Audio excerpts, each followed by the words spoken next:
Hello friends, सबसे पहले मैं आप सबको त्रिपुरा में अपील करना चाहता हूँ।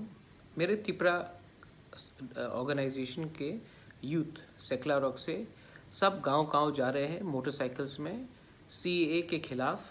ये हमारा कैसे खिलाफ है, हमारे त्रिपुरा सा, हमारे दोफा, हमारे देश, हमारे राज्य, हमारे पूरे इंडिया के लिए, हमारे संविधान के लिए कैसे हमारे लिए हानिकारक है, इसके लिए जाकर वो ये मैसेज स्प्रेड कर रहे हैं। ये किसी पॉलिटिकल पार्टी के खिलाफ नहीं बोल रहे हैं, ये वोट के लिए नहीं मांग रहे हैं, ये सिर्फ जाकर हमें हमारे लोगों को समझा रहे हैं गांव-गांव में कि ये बिल जो आज एक्ट हो चुका है हमारे लिए कितना डेंजरस है आने वाले दिन में।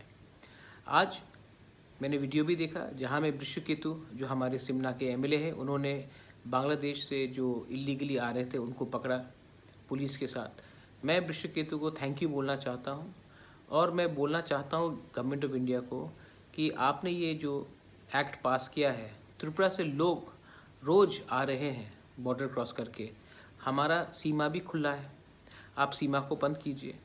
बहुत इश्यूज़ हैं और आप दिल्ली में बैठकर आपने ये कानून पास किया है, आपने हमारे बारे एकदम नहीं सोचा, हमारे त्रिपुरा सा के बारे नहीं सोचा, हमारे त्रिपुरा के बंगाली के बारे नहीं सोचा, हमारे मणिपुरी, हमारे चाकमा मॉक के बारे नहीं सोचा है आपने। और आपने ये बिल वो एक्ट बनाकर हमारे ऊपर अन्याय किया है। और आपने जिस राज्य ने पहले से लाख लाख लोगों को रखा